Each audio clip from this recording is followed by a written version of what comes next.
Les blindés alliés. La Seconde Guerre mondiale fut marquée par l'apparition d'une nouvelle génération de véhicules de combat blindés, chenillés et à roues, de chars, de voitures blindées, de canons automoteurs et de transports de troupes blindés, qui, pour amener l'infanterie au plus près de la ligne de front, étaient suivis par une noria de ponts mobiles, véhicules de déminage et de dépannage, lance-flammes, bulldozers et bien d'autres engins spécialisés. Tous avaient un but commun, mener la guerre avec rapidité et frapper l'ennemi sur ses points faibles. C'est pour cela qu'il y avait des engins rapides, légers, de cavalerie, de reconnaissance et de chasse, de même que des forteresses lourdement armées, capables d'encaisser de puissants coups tout en les retournant à l'ennemi. La conception d'un véhicule de combat d'infanterie est un compromis permanent entre des paramètres contradictoires tels que la mobilité, la puissance de feu et la protection d'équipage. Et c'est encore aussi vrai à l'heure actuelle que ça l'était dans les années 40. Les tout premiers chars avaient été conçus pour désamorcer la guerre des tranchées sur le front de l'Ouest lors de la Première Guerre mondiale. Ironiquement, ce fut la marine britannique qui fut la plus réceptive à ces idées, et les premiers modèles furent baptisés Landships. Le mot tank qui est entré dans le dictionnaire était un surnom destiné à tromper les Allemands. La forme rhomboïde des premiers chars, qui furent plongés dans les combats de la Somme dès 1916, fut dictée par la nécessité de pouvoir franchir une tranchée de 2,50 m et surmonter des obstacles d'1 mètre. Ces véhicules encombrants emmenaient jusqu'à 12 hommes d'équipage étaient armés d'un mix de canons et de mitrailleuses. Les Français réagirent rapidement au concept de char, et en 1917, le Saint-Chamond entrait en service, armé d'un canon de 75 mm, monté sur arceau et de 4 mitrailleuses. Il utilisait un châssis de tracteur Holt sud-africain, le premier Caterpillar réussi au monde. Ensuite vint le Renault FT-17, qui fut réellement le premier char au sens moderne, chenillé, protégé et avec une tourelle entièrement rotative. Plus de 3000 exemplaires furent construits et, étonnamment, plus de la moitié d'entre eux étaient encore en service au début de la Deuxième Guerre mondiale. D'un poids de 7 tonnes, le FT-17 était manœuvré par un équipage de 2 hommes et atteignait une vitesse effrayante, à l'époque, de 8 km/h. Il était armé soit d'un canon de 37 mm, soit d'une mitrailleuse de 8 mm. Les Français avaient persévéré avec le concept de char léger durant l'entre-deux-guerres, et dans les années 30, Renault et Hotchkiss produisaient le même type de véhicule de 10 à 12 tonnes. Les chars H-35, H-39 et R-35 sont tous armés de canons de 37 mm et de mitrailleuses coaxiales. Pendant ce temps, la Grande-Bretagne expérimentait un concept totalement différent, le porte-mitrailleuse. L'idée était séduisante pour un gouvernement attentif. Un véhicule chenillé rapide pesant 3 tonnes, transportant une mitrailleuse refroidie par eau, procurerait, pensait-il, à la fois puissance de feu et mobilité.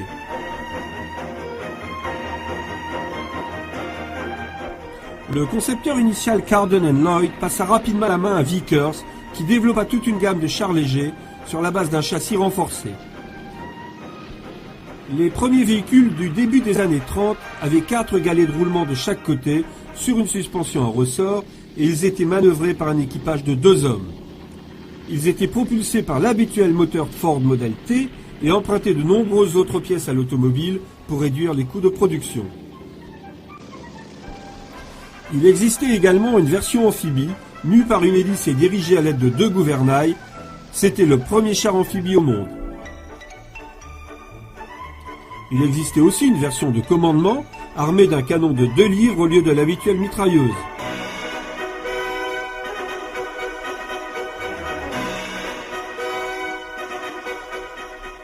Une autre version était dotée de 4 mitrailleuses qui pouvaient être orientées en élévation pour tirer sur les avions. À cette époque, le moteur et les suspensions avaient été améliorés, permettant au char Vickers d'atteindre une vitesse maximale de près de 50 km/h, ce qui était excellent pour l'époque.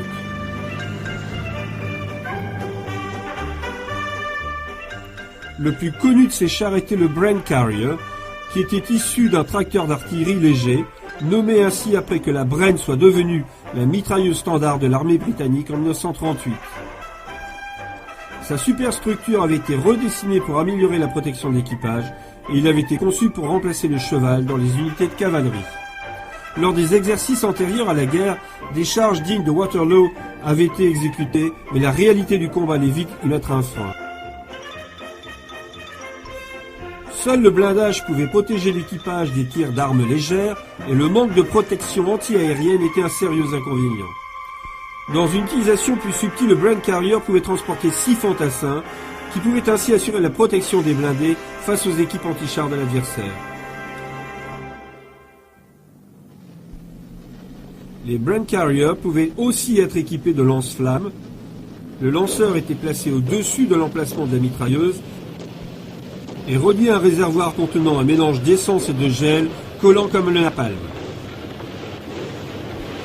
L'air comprimé injecté à l'essence envoyait un jet de flamme à 45 mètres en 1 seconde.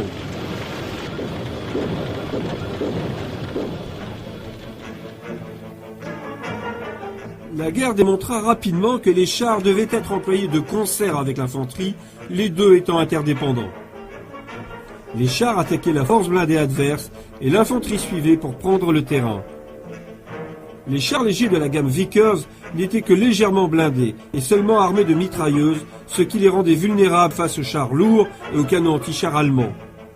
Mais lorsqu'ils étaient appuyés par l'infanterie et les transports de troupes, ils se montraient très efficaces en reconnaissance profonde, particulièrement dans le désert. Un autre char qui fit ses preuves avec le 7e Royal Tank Regiment en Afrique du Nord était le Matilda. Conçu pour l'appui d'infanterie, il était doté d'un blindage de 7 cm qui le rendait invulnérable face aux obus 37 mm des canons standards allemands et capable de survivre à un coup du redouté canon de 88. Même la suspension et le train de roulement étaient protégés par du blindage. Mais d'un poids de 27 tonnes, il était sous-motorisé et n'atteignait que 25 km/h en vitesse de pointe. Sa tourelle hydraulique était armée d'un canon de 2 livres et il embarquait un équipage de 4 hommes, un pilote, un tireur, un chargeur et un chef de char. Lorsque d'autres types de chars entrèrent en service en Europe, la plupart des Matilda furent envoyés en Extrême-Orient, où ils firent leur preuve au combat auprès du 3e corps australien, particulièrement lorsqu'il fallut déloger les Japonais de Bornéo. Les Japonais n'avaient ni chars ni canons anti-chars capables de menacer les Matilda, et les Australiens les trouvèrent particulièrement utiles pour réunir les nids de mitrailleuses qui décimaient leur infanterie. Dans la jungle de Bornéo, la faible vitesse du Matilda n'était pas un problème, et les fantassins apprécièrent son épais blindage, derrière lequel il pouvait s'abriter. Les Australiens convertirent certains Matilda en lance-flammes en retirant le canon. Ils étaient particulièrement efficaces pour nettoyer les bunkers japonais. Une autre variante du Matilda était le Scorpion. Conçu par un sapeur sud-africain, il était doté d'un fléau mu par un moteur auxiliaire et suspendu à 2 bras à l'avant du char. Tournant à grande vitesse, les chaînes du fléau fouettaient le sol devant le char pour faire exploser les mines. Ensuite, les sapeurs marquaient les passages ainsi sécurisés à l'aide de bandes blanches. Cette invention du char fléau marqua un grand pas par rapport au déminage à l'aide des détecteurs électriques. Alors que le Matilda avait été un char utile lors des premières années de la guerre, en 1941, il était dépassé. Un nouveau char entra en service en grande quantité, le Churchill de 39 tonnes, doté d'un blindage de 10 cm pour mieux faire face au déluge de plomb des chars et canons anti-chars allemands. Lors de la bataille d'El Alamein, un Churchill fut touché 31 fois et survécut.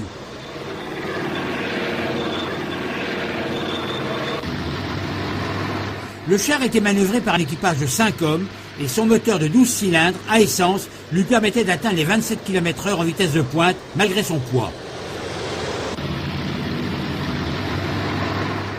Son train de roulement allongé comportait 11 galets de chaque côté et lui procurait une excellente traction sur des pentes très raides. Le Churchill était armé du même canon de 2 livres que le Matilda, mais il disposait d'un obusier fixe de 76 mm 2 à l'avant du compartiment.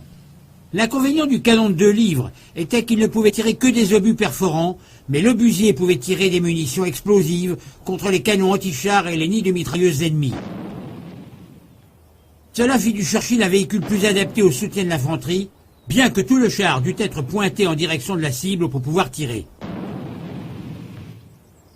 Des versions ultérieures du Churchill comportaient une tourelle redessinée armée d'un canon de 6 livres et l'obusier fut remplacé par une mitrailleuse Beezer, doublée d'une autre Beezer coaxiale sur la tourelle.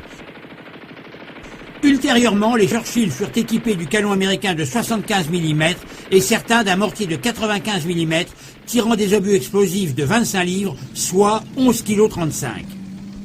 Les débuts du Churchill au combat eurent lieu avec le Canadian Calgary Regiment lors du raid sur Dieppe en 1942, qui avait donné lieu à une répétition très secrète sur l'île de White. Les chars furent dotés d'équipements de franchissement amphibie, tels que des entrées d'air et des tuyaux d'échappement déportés. Bien que l'opération n'ait finalement pas eu lieu, elle permit de retenir de nombreuses leçons qui servirent pour les débarquements postérieurs en Sicile, Italie et Normandie. Après Dieppe, 2 brigades de Churchill, les 21e et 25e, furent envoyées rejoindre la première armée en Afrique du Nord.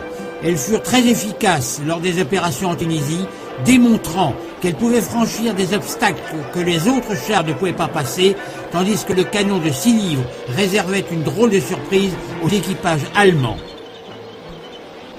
Malgré sa faible vitesse, le Churchill avait 2 grandes qualités, sa mobilité et sa protection, qui en faisait un engin très apprécié de ses équipages. Une mauvaise idée qui fut essayée a consisté à tracter une remorque chargée de fantassins. Cela fut rapidement abandonné après des essais infructueux sur le terrain, mais les remorques pouvaient avoir une autre utilité. Une variante bien plus réussie du Churchill était le crocodile. S'appuyant sur des expérimentations canadiennes lors de la bataille de Dieppe, il emportait un lance-flammes monté sur le compartiment à la place de la mitrailleuse. 1820 litres d'essence étaient stockés dans un réservoir blindé, tracté derrière le char, permettant de tirer 80 flammes d'une seconde. Utiliser une remorque évitait aussi d'immoler tout l'équipage au cas où elle était touchée par un tir. Le crocodile eut un tel succès, la portée du lance-flamme étant de 90 mètres, que tous les derniers modèles de Churchill construits comportaient la modification. Au total, 800 chars furent convertis en crocodiles.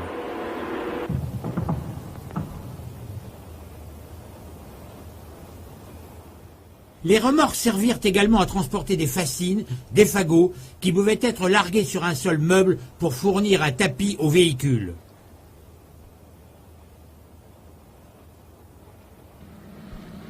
D'autres ballots pouvaient être transportés sur l'un des 2 types de bobines montées sur le compartiment de combat. Les fascines pouvaient également être larguées dans les tranchées anti-chars pour permettre aux blindés de les franchir.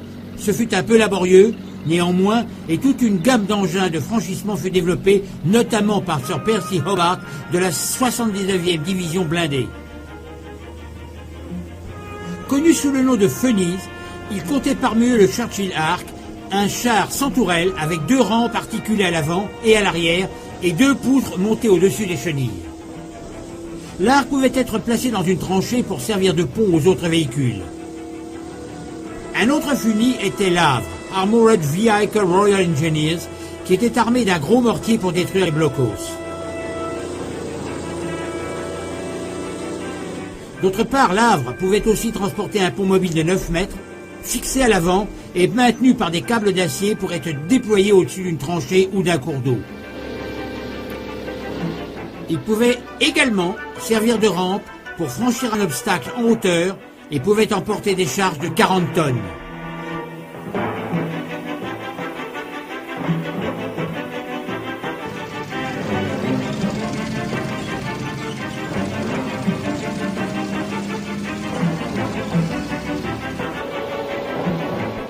Un pompe mobile plus sophistiqué, également développé par le Royal Engineers, était le Churchill Jumbo, qui transportait un pont de 14 mètres de longueur, capable de supporter des engins de 60 tonnes, mis en œuvre par un bras hydraulique.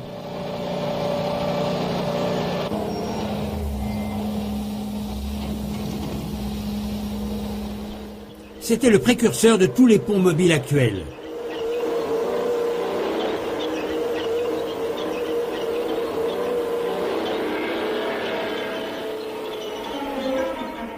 En dehors de la cavalerie légère et de l'infanterie lourde, les Britanniques introduisirent une variété de concepts nouveaux, parmi lesquels le Covenanter. Il avait été développé par la London Scottish Midland Railway Company entre 1937 et 1940 pour succéder aux cruiser tanks obsolètes qui étaient encore en service. Le cruiser tank, à 3 heures, était supposé remplir le même rôle que le navire du même nom, combinant vitesse, autonomie et puissance de feu, mais avec un blindage limité. Les principaux engins que le Covenanter devait remplacer étaient les Neuffield Mark III et Mark IV qui furent engagés au début de la guerre en France et dans le désert.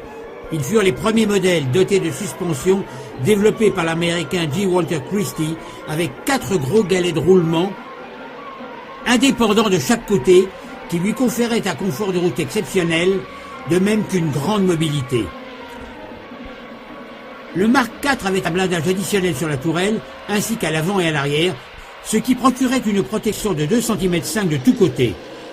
Il était armé d'un canon de 2 livres et d'une mitrailleuse coaxiale. Le Covenanter de 18 tonnes partageait beaucoup de composants avec le Mark IV, mais il avait une tourelle redessinée en losange et le pilote était placé sur le côté. Son blindage était plus épais d'1,25 cm par rapport au Mark IV, mais malheureusement, le char se montra peu fiable mécaniquement et, bien qu'un millier d'exemplaires ait été construit, il ne fut jamais engagé au combat, mais réservé à des fins d'entraînement. Le Crusader était un cruiser tank de 19 tonnes, nettement meilleur, développé par Neuffield selon les mêmes spécifications que le Covenanter. Malheureusement, son blindage de 5 cm seulement le rendait très vulnérable aux obus à haute vitesse des canons anti-chars allemands, en dépit des 48 km/h que son moteur V12 Liberty lui permettait d'atteindre. Le Crusader Mark III définitif était armé d'un canon de 6 livres, mais les premiers modèles n'avaient qu'un 2 livres avec une mitrailleuse coaxiale. Un essai qui ne fut pas concluant consistait à retirer la mitrailleuse pour faire passer l'équipage de 5 à 4 hommes. Malgré ses défauts, le Crusader était très populaire parmi les équipages et il fut engagé dans toutes les grandes batailles de chars de la campagne d'Afrique du Nord, de l'offensive Battle Axe de juin 1941 à la défaite allemande de Tunisie en 1943. L'opération visant à rompre le siège de Tobrouk du 18 novembre au 11 décembre 1941 fut baptisée Crusader en hommage au char lui assurant une bonne place dans l'histoire. Avec la fin de la guerre dans le désert, le Crusader fut retiré du front. De nombreux exemplaires furent utilisés pour tracter le canon anti-char de 17 livres en Normandie et plusieurs furent convertis en engins de défense antiaérienne. Le problème avec le concept interarmes mélangeant chars, artillerie et infanterie était que les canons ne pouvaient pas suivre les formations blindées. Les Alliés ont alors développé une série de canons automoteurs à partir de châssis de chars. L'un des meilleurs fut le Sextant britannique qui embarquait un canon de 25 livres sur un châssis de rame canadien. Son équipage de 6 hommes prenait place dans un compartiment à toit ouvert qui permettait le stockage de 108 obus.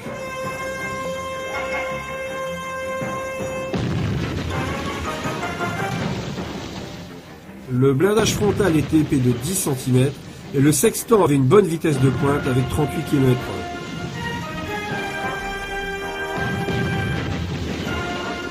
L'obusier américain M7 était similaire. Connu sous le nom de Priest, le prêtre, dans l'armée britannique à cause du poste mitrailleur en forme de chair sur le côté droit, il emportait un canon de 105 mm dans un compartiment à toit ouvert sur une base ABC de chars M3 ou M4.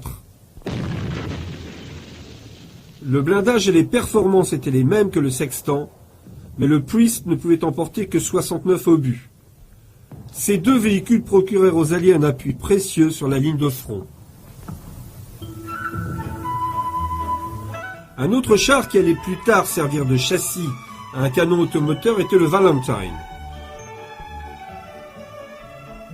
Il fut surnommé ainsi parce que le concept fut présenté au British War Office juste avant la Saint-Valentin le 10 février 1938. Il vit le jour parce que Vickers pensait pouvoir développer un véhicule de combat d'infanterie meilleur que le Matilda choisi par le gouvernement. Le cahier des charges principales portait sur un blindage épais d'au moins 5 à 6,25 cm sans que le poids total du véhicule ne dépasse 16 tonnes. Ce fut la source de nombreux problèmes, limitant l'équipage à seulement 3 hommes pour les premières versions et interdisant l'usage d'une tourelle panoramique pour le chef de char et l'emport de réservoirs externes, ce qui limita l'autonomie à 110 km. Malgré ces revers, le War Office ordonna finalement la production du Valentine en avril 1939, en partie du fait de l'assombrissement de la politique en Europe et en partie parce que le Vickers, qui utilisait des chaînes de production aussi bien canadiennes que britanniques, estimait qu'il pouvait produire des Valentine 3 fois plus rapidement que Matilda.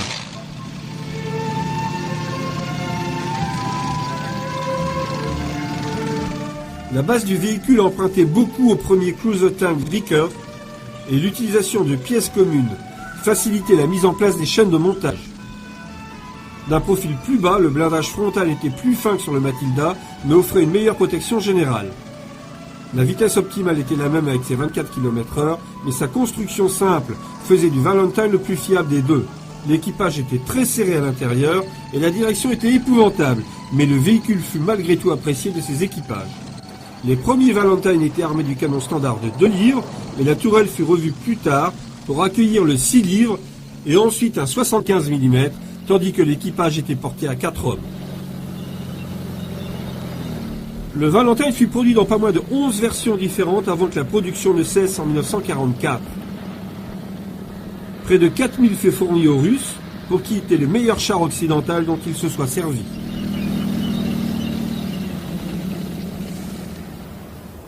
La caisse du Valentine servit de base pour un autre canon automoteur, le Bishop, qui précéda le Sextant et le Priest. C'était surtout un concept improvisé, la tourelle ayant été remplacée par une casemate dans laquelle on avait monté un canon de 25 livres. L'élévation était réduite, ce qui limitait la portée à moins de la moitié des possibilités réelles du canon. Et pour ne rien arranger, l'intérieur du compartiment était très confiné. Malgré ses défauts, le Bishop rendit de grands services en Afrique du Nord, en Sicile et durant les premiers combats de la campagne d'Italie avant d'être retiré du service. Un autre engin bien plus réussi, car il était mieux étudié, était le M10 américain.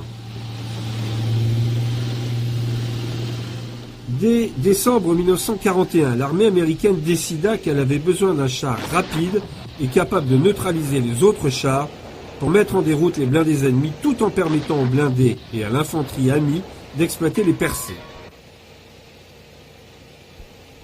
Le résultat fut le M10 connu sous la dénomination d'Achille au sein de l'armée britannique. Il était basé sur le char M4, mais le blindage du compartiment supérieur était moins épais et la tourelle à toit ouvert embarquait un canon de 76,2 mm. Les Britanniques le remplacèrent plus tard par le 17 livres, qui était un canon anti-char bien supérieur. Ce M10 de 29 tonnes était manœuvré par un équipage de 5 hommes et atteignait une vitesse maximale de 48 km/h. Le camouflage est essentiel sur le champ de bataille et les fantassins avaient appris à porter des tenues discrètes et à utiliser des branchages pour masquer leur silhouette. Un véhicule blindé bien plus gros et plus difficile à camoufler, mais l'utilisation ingénieuse de branchages et de filets aidait à le cacher au regard de l'ennemi suffisamment longtemps pour tirer le premier coup de feu. La mobilité était tout aussi importante que le camouflage, et pour que les fantassins puissent rester derrière les chars, l'armée américaine développa le transport des troupes M3 Off-Track, à mi-chemin entre le char et le camion, et encore en service plus de 50 ans après la guerre.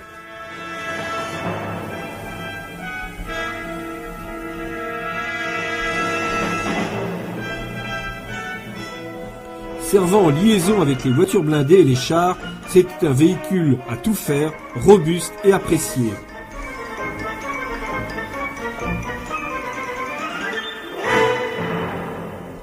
Pour brouiller les pistes, sa dénomination M3 fut également donnée au char léger M3 General Stuart, qui entra en service dans le désert en 1941, avant que les États-Unis n'entrent en guerre.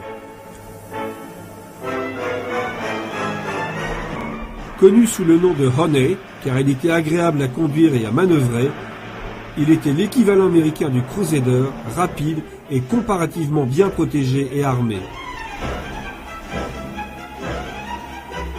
La hauteur de la silhouette causée par la taille du moteur radial refroidi par air et le choix d'une suspension à ressort constitue un inconvénient sur le champ de bataille. Mais les équipages de M3 Stuart surmontèrent ces défauts en usant de l'exceptionnelle manœuvrabilité et de sa vitesse maximale de 57 km/h pour réaliser des charges dans le plus pur style de la cavalerie et engager l'ennemi à bout portant. Cela déconcerta l'Afrika Korps à de nombreuses occasions, au point que ses soldats renoncèrent souvent au combat. Comme la plupart des chars de la guerre, le Honey connut de nombreuses modifications avec plusieurs moteurs à essence ou diesel, des blindages soudés ou riftés et différentes radios et mitrailleuses. Mais globalement, il restait un char de 14 tonnes avec un équipage de 4 hommes armé d'un canon de 37 mm sur une tourelle motorisée et un blindage de 5 cm.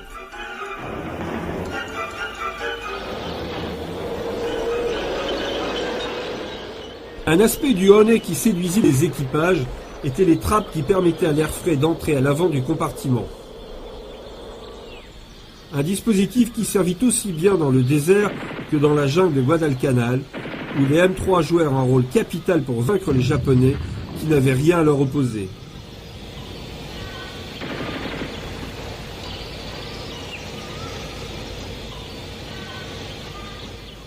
Sur ce type de terrain, les chars qui avaient une garde au sol importante devenaient un atout.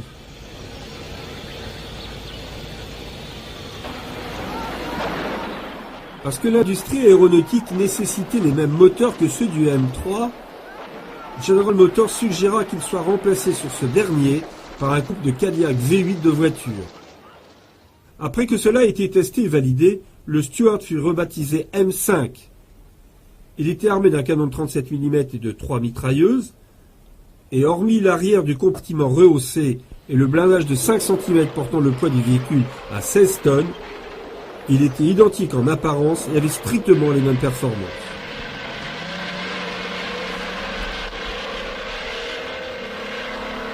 Bien qu'il fût obsolète en 1944, le M5 restera en service jusqu'à la fin de l'année. À ce moment, un nouveau char américain entrait en service, le M24 Chaffee. Son profil particulier montrait que les leçons de la guerre avaient été retenues. L'armement était un canon de 75 tirant des obus perforants ainsi que des explosifs et complété par une mitrailleuse coaxiale de calibre 30. Une seconde mitrailleuse était montée sur l'avant du compartiment. Une mitrailleuse de 50 montée à l'arrière de la tourelle assurait la défense antiaérienne de l'engin.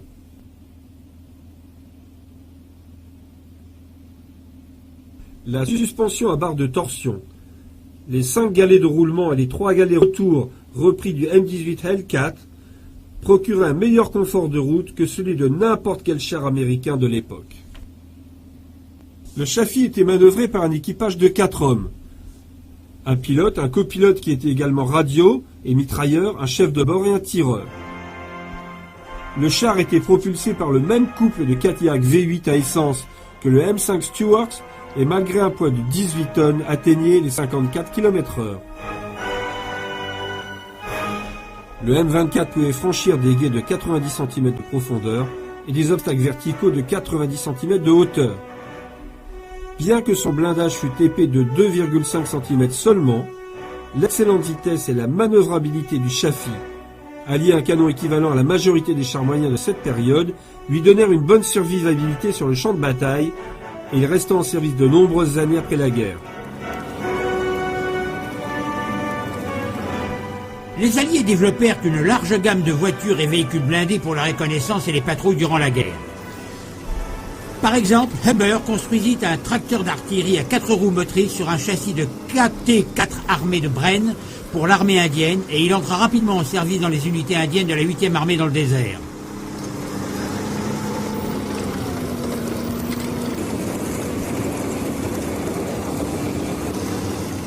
Les Marmon Harrington Mark III et Mark IV sud-africains furent utilisés de manière intensive dans le désert. Montés sur un châssis Ford, ils emportaient un canon anti-char Boyce ou un 2 livres sur leur tourelle ainsi qu'une mitrailleuse et ils avançaient à une vitesse de 80 km/h.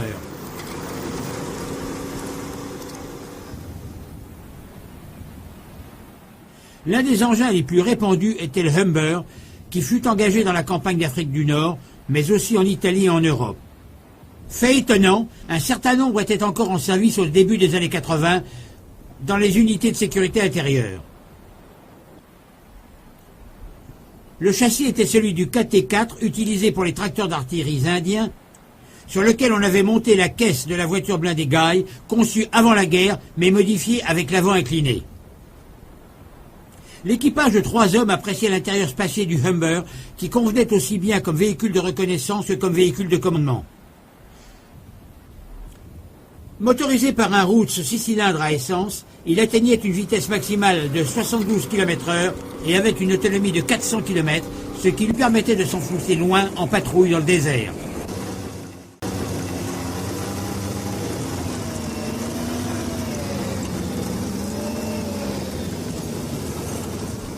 Il était équipé d'une tourelle tournante sur 360 degrés armée d'un lourd canon Besa de 15 mm, puis plus tard d'un 37 mm américain avec en plus une mitrailleuse coaxiale en 7,92 mm. Comme tous les véhicules blindés dans le désert, l'équipement de bord des voitures blindées comportait toujours des couvertures et des manteaux gris contre le froid de la nuit, des filets de camouflage, l'armement personnel, des bidons d'eau et d'essence, des vivres et de quoi préparer la nourriture, et à l'occasion le proverbial évier de cuisine.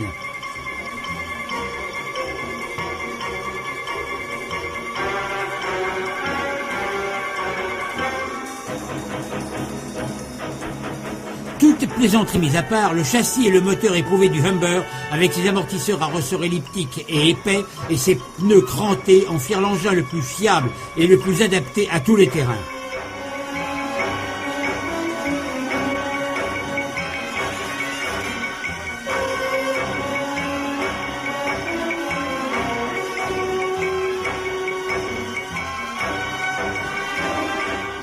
Un autre engin qui eut beaucoup de succès fut l'AEC, construit par Associated Equipment Company sur le châssis de leur tracteur d'artillerie Matador. Ce gros et robuste véhicule de 11 tonnes était une ingénieuse adaptation avec des parois inclinées, s'effilant à l'avant et à l'arrière, sur laquelle était montée une tourelle de Valentine armée d'un canon de 2 livres, puis de 6 livres.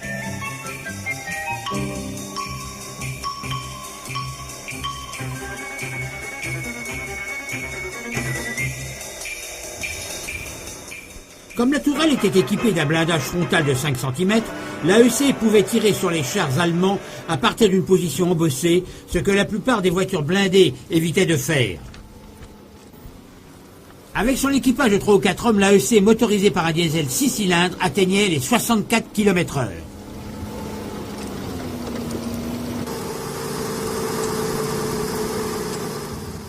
Le plus gros problème des Britanniques pendant les premières batailles était que ni le canon de 2 livres, ni celui de 6 livres ne pouvaient tirer des munitions explosives contre l'artillerie et les canons antichars ennemis. La solution arriva au printemps 1942, lorsque les premiers M3 Grant américains arrivèrent en Égypte, juste à temps pour la bataille de Gazala, en mai. Après la capitulation de la France en 1940, les Américains avaient retenu la leçon infligée par le canon de 75 mm des Panzer IV et Chrysler obtint l'autorisation du gouvernement d'installer une nouvelle usine de chars à Détroit pour construire une nouvelle génération de chars.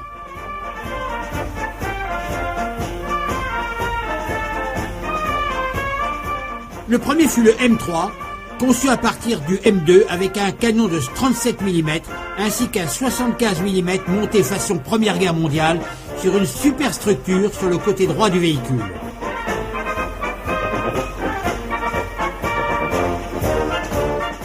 Les Américains jugèrent que le M3 n'était qu'un véhicule intérimaire destiné à faire la jonction avec l'arrivée du M4 qui avait un canon de 75 mm sur une tourelle panoramique. Mais entre-temps, il servait admirablement les Britanniques. La seule modification que ceux-ci réclamèrent était une tourelle légèrement revue pour accueillir leur radio standard. Ainsi le M3 entra en service sous le nom de Lee, tandis que les Américains l'avaient baptisé Grant.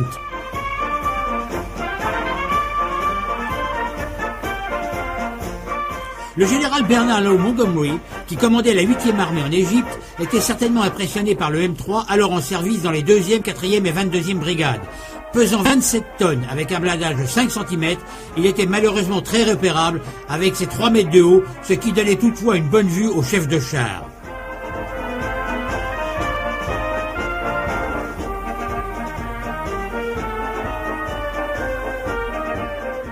Bien que le M3 soit similaire au Churchill avec un canon de 75 mm monté sur la superstructure, il était mu par un moteur radial à essence et à refroidissement par air qui lui procurait une vitesse de 41 km/h, donc bien plus élevée.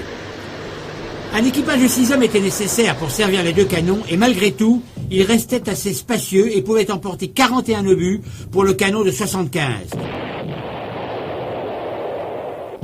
Ceux-ci pouvaient pénétrer le blindage de n'importe quel char allemand à 450 mètres. Le seul inconvénient au montage sur le côté était la rotation limitée et le fait que le char ne pouvait opérer à partir d'une position embusquée.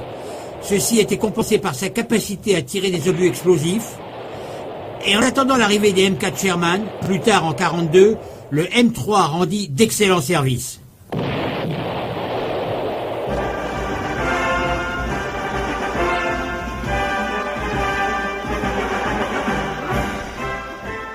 Le plus curieux des prototypes d'engins de combat blindés était l'Alligator. Cet engin chenillé amphibie était l'invention d'un sapeur à la retraite, Donald Roebling, qui tentait de secourir les victimes d'ouragans et les pilotes victimes d'un crash dans les Everglades de Floride. Après sa parution dans un magazine, le corps des marines s'y intéressa et, plus tard en 1940, demanda au FMC de développer une version militaire pour l'assaut amphibie. Ce qui donna naissance au Landing Vehicle Tracked Mark I ou LVT-1, nommé Water Buffalo et utilisé aussi bien dans le Pacifique que sur le front européen. Le LVT-1 était dépourvu de blindage à l'origine, mais les versions suivantes LVT-1A1, LVT-2, LVT-3 et LVT-4 étaient légèrement blindées pour donner à leurs équipages une protection contre les armes légères. De plus, certains furent équipés des tourelles des M3 Stuart ou d'obusiers de 75 mm.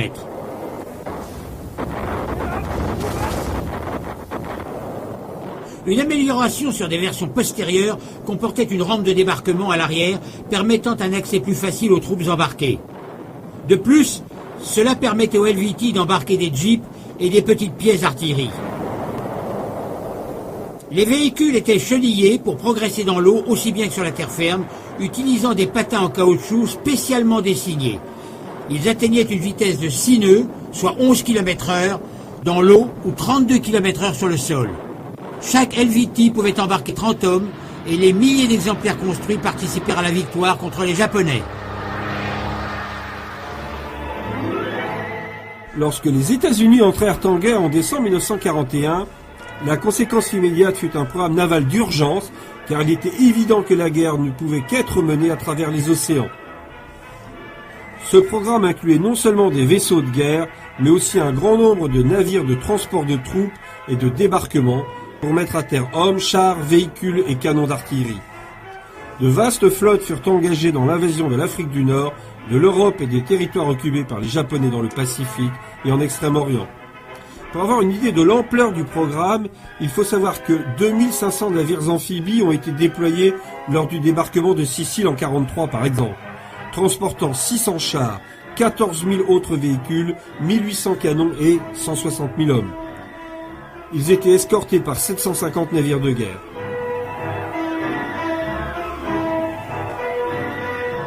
Pour le débarquement de Normandie l'année suivante, ce ne fut pas moins de 4000 navires amphibies qui furent engagés, appuyés par 1500 bâtiments de tout type.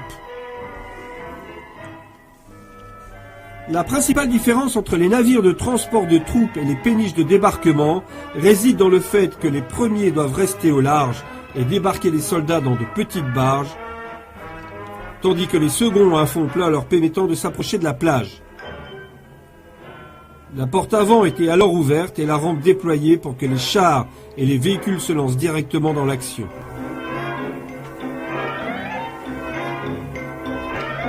Des bulldozers dont certains étaient blindés était utilisé pour débier les obstacles et ouvrir des routes à l'intérieur des terres.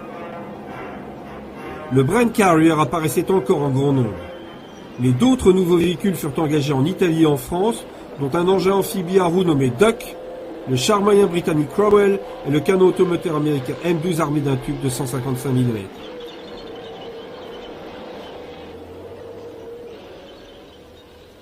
Les soldats allemands furent submergés par la quantité et la variété des blindés alliés.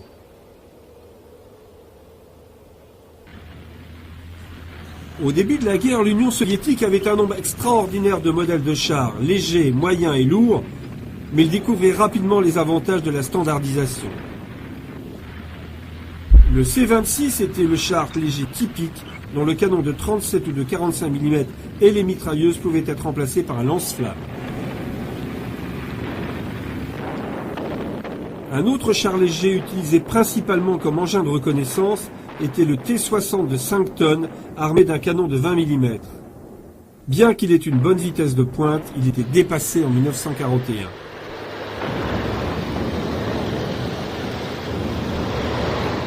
Le principal char soviétique de la Seconde Guerre mondiale fut le T-34, probablement l'engin le plus réussi et le plus efficace de son temps, bien qu'il ait été surclassé plus tard par le Panther allemand. Développé du temps des chars légers VT, qui avaient été grandement influencés par le Christie américain, les premiers T-34 apparurent en 1936 mais furent gardés secrets et ils créèrent une mauvaise surprise aux Allemands lorsqu'ils envahirent la Russie en juin 1941.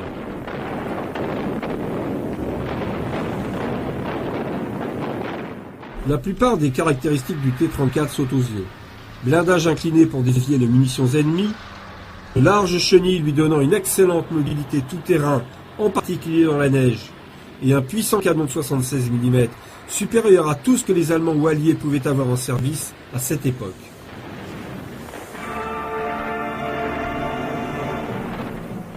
Le moteur diesel, conçu spécialement pour résister aux températures extrêmes, procurait à cet engin de 28 tonnes une respectable vitesse de pointe de 51 km/h. Le T-34 était extrêmement polyvalent et une variante dénommée Su-85 emportait un canon de 85 mm pour l'appui des troupes d'infanterie. Plus tard, un T-34 modifié, lui aussi armé d'un canon de 85 mm, fut mis en service et les Su-85 embarquèrent alors des canons de 100 mm. L'infanterie russe opérait principalement à pied, manquant de véhicules de transport de troupes, et progressait vers le front la plupart du temps perchés sur l'arrière des chars. Aux yeux des Occidentaux, les T-34 étaient primitifs en termes de finition et de confort de l'équipage, et en fait, au plus fort de l'avance des Allemands sur Moscou, les chars sortaient des usines et partaient immédiatement sur le front, sans même recevoir une couche de peinture.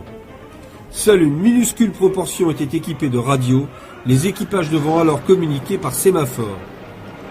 La fiabilité totale du T-34 compensait cependant ses inconvénients. Le blindage incliné compensait sa faible épaisseur de 5 cm et le moteur diesel réduisait le risque d'incendie lorsqu'il était touché. Le feu était d'ailleurs le principal problème également rencontré par les premières versions du principal char occidental, le M4 Sherman, que les équipages britanniques qui l'utilisèrent à partir de 1942 surnommèrent Ronson avec un macabre humour militaire. Le Sherman, successeur des M3 Lee et Grant, fut construit en plus grande quantité avec plus de versions que n'importe quel autre char allié. Le M4 original avait le même bas de caisse, suspension, moteur et train de roulement que le M3. Des versions postérieures eurent un compartiment élargi pour accueillir un moteur plus grand, de même que des suspensions horizontales plutôt que verticales, ainsi que des chenilles plus larges pour améliorer la mobilité tout-terrain. Toutes les versions avaient des tourelles moulées, la plupart avaient un compartiment soudé, bien que certains aient eu un nez boulonné ou moulé.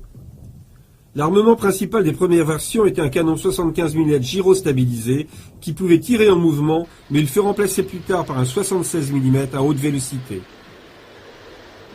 Il y avait en plus des mitrailleuses coaxiales ou non. Le char eut son baptême du feu dans le désert avec la 8e armée britannique, ainsi qu'avec les 1ère et 2e divisions blindées américaines en Tunisie, et fut intensivement utilisé dans le Pacifique et en Extrême-Orient.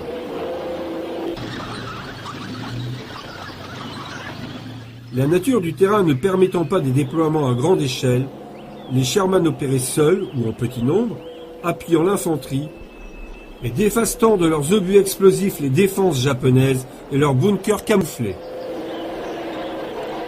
Les Japonais, eux, n'avaient que quelques chars de qualité inférieure. Il n'y eut donc pas de grandes batailles blindées sur ce théâtre d'opération. À ce moment, la plupart des Sherman avaient des plaques de blindage sur les réservoirs. Des blocs de béton étaient parfois montés sur le compartiment de combat. Une protection supplémentaire consistait à stocker les munitions dans des racks remplis d'eau.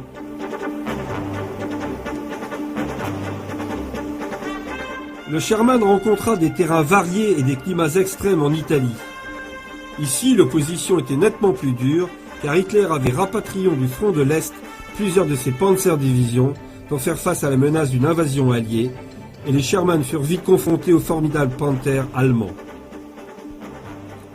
Celui-ci disposait d'un blindage incliné de 7,5 cm comparé aux 5 cm du Sherman, et armé d'un canon de 75 mm à haute vélocité qui pouvait détruire un M4 à une distance de 900 mètres.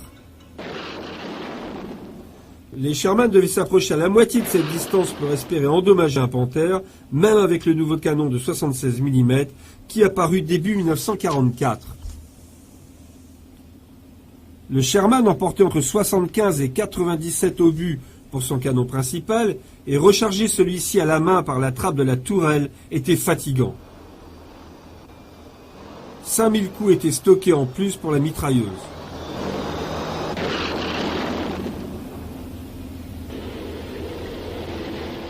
Les mines constituaient un problème récurrent en Italie où les Allemands avaient construit une double ligne de défense à travers la péninsule.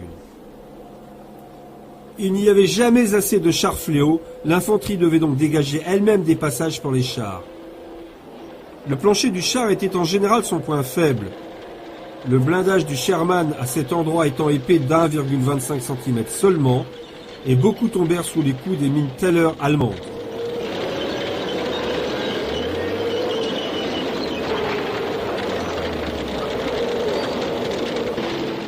D'autres dangers guettaient dans les villes et les villages, et l'infanterie dut beaucoup au blindé, car on ne savait jamais quelle maison abritait un sniper ou une mitrailleuse.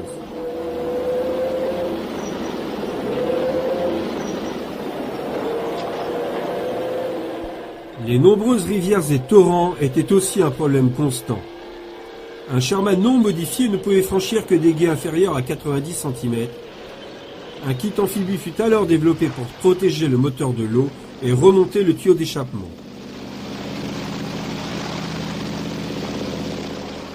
Ainsi équipé, un Sherman pouvait alors franchir une rivière profonde de 1,80 m. Cette modification fut également utile pour les débarquements lorsque la pente de la plage empêchait les péniches de s'approcher.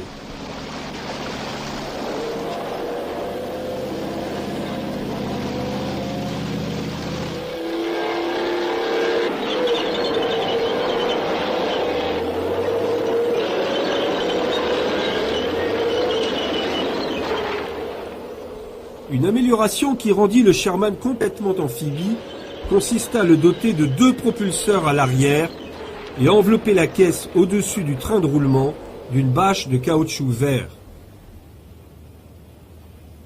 À l'intérieur de celle-ci se trouvaient 36 tubes de caoutchouc qui, une fois gonflés par un cylindre d'air comprimé, servaient de piliers pour maintenir la bâche de flottaison.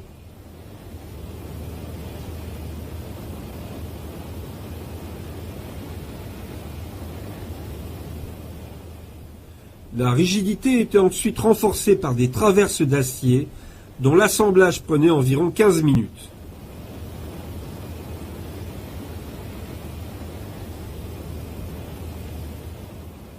Le concept venait à l'origine d'un ingénieur hongrois et fut d'abord testé sur le Valentine. Mais le Sherman amphibie nommé Duplex Drive devint le principal char allié. Il contribua énormément à la réussite du débarquement de Normandie, mais aussi au franchissement du Rhin en mars de l'année suivante.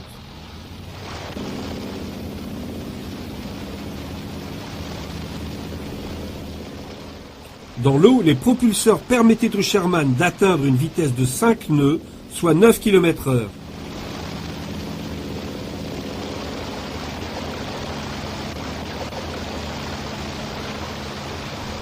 Une fois débarqué, le système de flottaison était dégonflé en un instant et le char pouvait alors passer à l'action.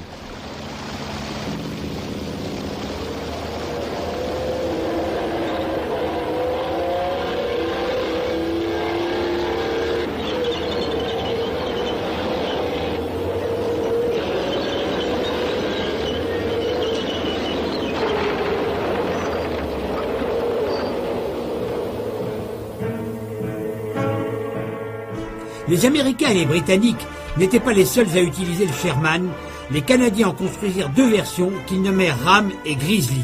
Et ils formèrent la principale force de frappe de la 2e division blindée du général Leclerc lors du débarquement en Normandie.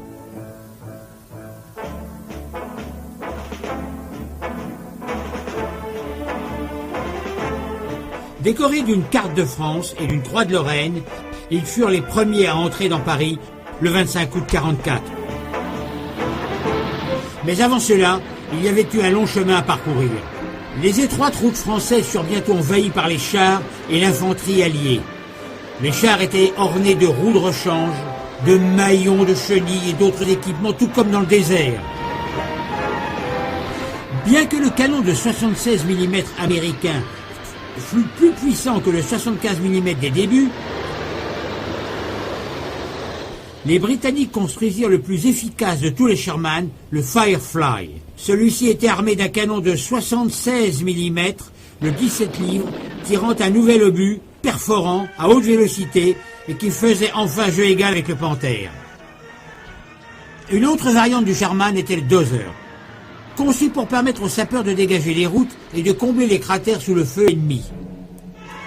Ils furent pour la première fois engagés à Anzio en avril 1944, puis ce ne fut pas moins de 2000 des 45 000 Sherman produits qui furent équipés de lames Dozer qui offraient un surcroît de protection contre les tirs ennemis. Un problème majeur rencontré en Normandie était les épaisses haies de 1,50 m à 1,80 m de large. Le sergent Cullen, du 102e escadron de cavalerie, reçut la Légion du Mérite pour avoir eu l'idée d'intégrer un coupe-haie afin de passer à travers. Les Sherman ainsi équipés étaient nommés rhinocéros. La plupart des chars en Europe étaient peints en vert, parfois mélangés à d'autres couleurs. Cela convenait durant l'été, mais en hiver, ils étaient trop repérables. Alors les équipages de chars devaient faire preuve d'ingéniosité pour camoufler leurs véhicules sur les terrains enneigés. Ce n'était que l'un de leurs nombreux trucs trouvés pour survivre. Un autre consistait à placer des éléments de chenilles sur les côtés pour renforcer la protection. Un grand nombre de Sherman furent adaptés pour recevoir le fléau du Matilda. Les M4 ainsi modifiés furent appelés Crab. Comme le tambour rotatif était plus large que le char, les autres pouvaient suivre ses traces en confiance.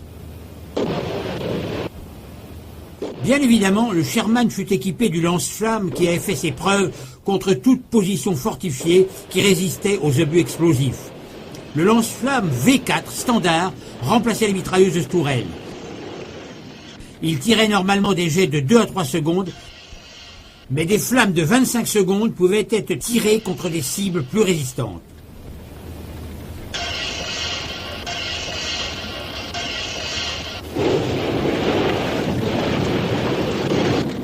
Le canon pouvait également tirer soit du napalm, soit de l'essence, en fermant une vanne pour couper l'arrivée du gel collant.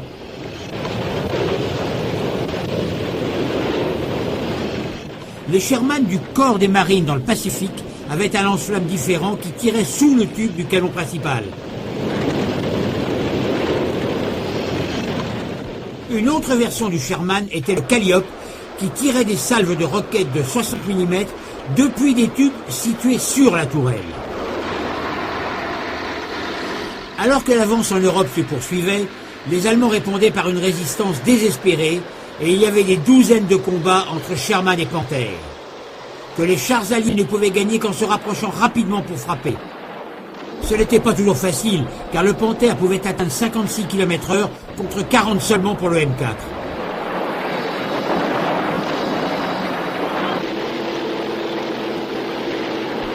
Au début de 1945, les Sherman furent renforcés par le char lourd M26 Pershing. Et il était armé d'un canon de 90 mm qui pesa lourd lorsque les Alliés entrèrent dans la Ruhr.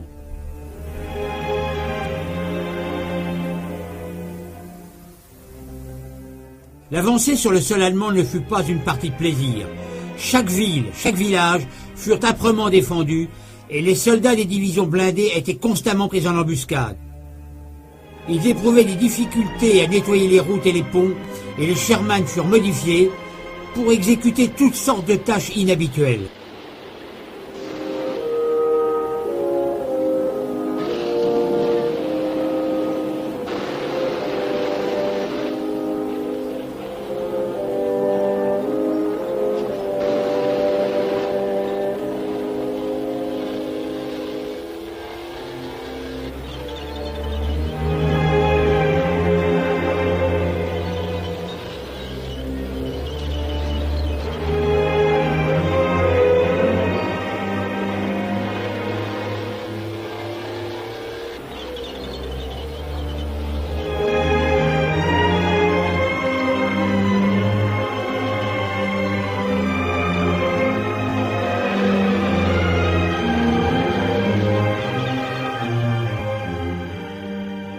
Tous les regards se portaient sur Berlin, qui fut finalement laissé aux Russes, car un arrangement fit s'arrêter les Alliés sur l'Elbe.